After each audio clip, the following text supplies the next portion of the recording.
ప్రస్తుతం మనతో పాటు ఉన్నారు బీఆర్ఎస్ ఫైర్ బ్రాండ్ పవన్ గౌడ్ గారు ఉన్నారు. పవన్ గౌడ్ గారు నిన్న షాద్‌నగర్‌లో జరిగిన ఘటనని ఎట్లా చూస్తారు? ఒక దళిత మహిళని పోలీసులు ఆ మహిళపై థర్డ్ డిగ్రీ చేస్తున్నారు. ఎట్లా చూస్తారండి? అసలు ప్రజాపాలన అన్నారు, ఇందిరమ్మ రాజ్యం అన్నారు. ప్రజలను ఏ విధంగా దుర్మార్గంగా పోలీసులతోటి కొట్టించడం గానీ, నిర్బంధించడం గానీ, ప్రశ్నించినోళ్ళను ఇదే విధంగా జరుగుతుంది. 8 నెలల నుంచెల్లి ఈ కాంగ్రెస్ ప్రభుత్వంలో.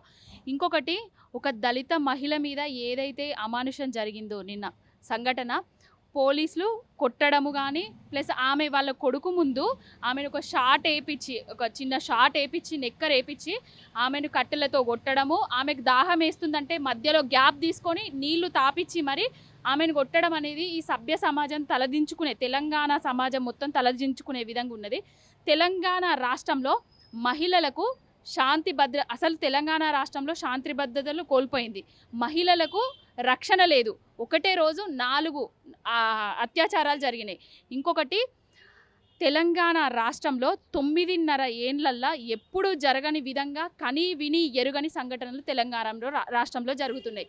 ముఖ్యమంత్రి అనేటోడు విహారయాత్రలకు పోతున్నాడు. అసలు హోంమంత్రి లేడు. పాలన గాలికి వదిలేసిండు. ప్రజాపాలన అన్నాడు. నిర్బంధాలను, అడిగినోళ్లను, ప్రశ్నించినోళ్లను కొట్టే పాలనను తీసుకొచ్చిండు ఈ తెలంగాణ రాష్ట్రంలో.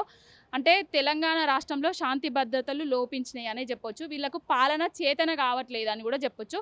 ఇందిరమ్మ రాజ్యం అని ఎమర్జెన్సీ రోజులను తీసుకొచ్చారు. ఇది ఇందిరమ్మ రాజ్యం కాదు, ఎమర్జెన్సీ రోజులు నడుస్తున్నాయి తెలంగాణలో. ఓకే. ఇప్పుడు మహిళా కమిషన్ దీని మీద ఎందుకు స్పందించట్లేదు? మీరేం చెప్తారు? మహిళా కమిషన్ అంటే ప్రశ్నించే గొంతులన్నీ మూగబోయినాయి. ఈ కాంగ్రెస్ పార్టీ అధికారంలోకి వచ్చిన తర్వాత ఇదివరకు బీఆర్ఎస్ ప్రభుత్వంలో ఏ చిన్ని సంఘటనలు జరిగినా మేము ప్రశ్నించే గొంతులం అనేసి ఒక 4-5 యూట్యూబ్ ఛానళ్ళు, కొన్ని మీడియా ఇష్టం వచ్చినట్టుగా కేసీఆర్ గారి మీద, బీఆర్ఎస్ పార్టీ మీద, బీఆర్ఎస్ ప్రభుత్వం మీద తప్పుడు వ్యాఖ్యలు రాసేటివి. కానీ ఇప్పుడు ఎన్ని సంఘటనలు జరుగుతున్నా ఈ ప్రశ్నించే గొంతులకు, మీడియా వాళ్ళకి ఇవన్నీ సంఘటనలు కనిపించట్లేదా? అసలు ఏమైపోయింది? ఈ ప్రశ్నించే గొంతులందరూ ఎక్కడికి పోయినరు? అమ్ముడు పోయినరా? ఎవరికి అమ్ముడు పోయినరు? కాంగ్రెస్ పార్టీకి అమ్ముడు పోయినరా? రేవంత్ రెడ్డికి అమ్ముడు పోయినరా? ప్రజలను ఈ విధంగా హింసిస్తుంటే కూడా మీకు కనిపించట్లేదా? కళ్ళకు కనిపించట్లేదా? ఒక్కొక్కరు నిరుద్యోగులను రోజు కొట్టడము, బంధించడము, వాళ్ళు అశోక్ నగర్ దగ్గర ధర్నాలు చేసిన లాఠీలతోటి వాళ్ళని నిర్బంధించడము.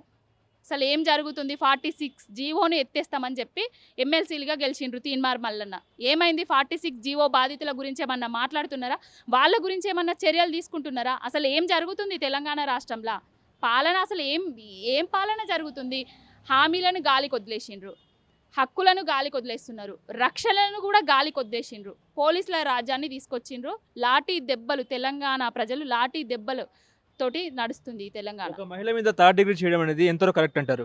ఇది అసలు ఒక మహిళను, ఒక దళిత మహిళ, మరి దళిత సంఘాలు ఎక్కడికి పోయినాయి? దళిత ఎమ్మెల్యేలు, దళిత ఎంపీలు వీళ్ళందరూ ఎక్కడికి పోయినరు?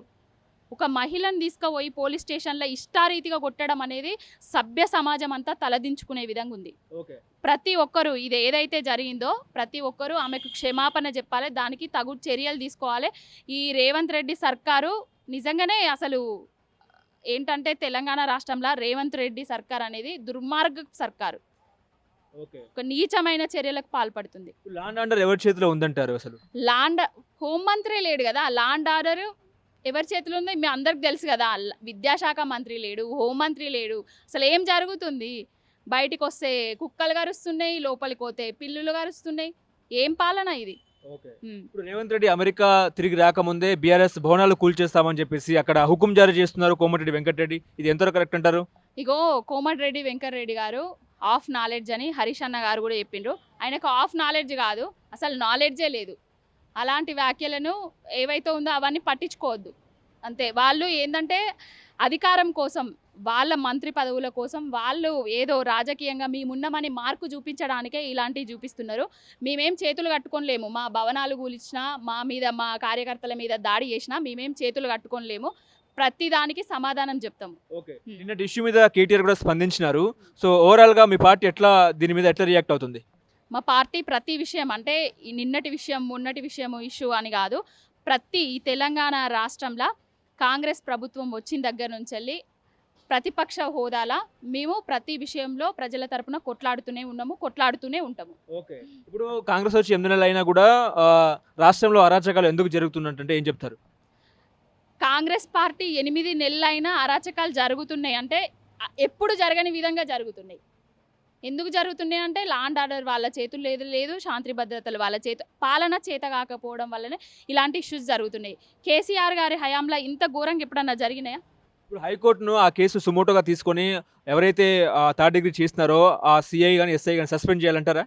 సస్పెండ్ చేయాల్సిందే కదా, తప్పే కదా. ఒక మహిళను అట్లా కొట్టడం అనేది దారుణమైన విషయము. జై భీమ్ సినిమాలో చూసినాము, మళ్ళీ ఈ తెలంగాణలో ఇప్పుడు చూస్తున్నాము.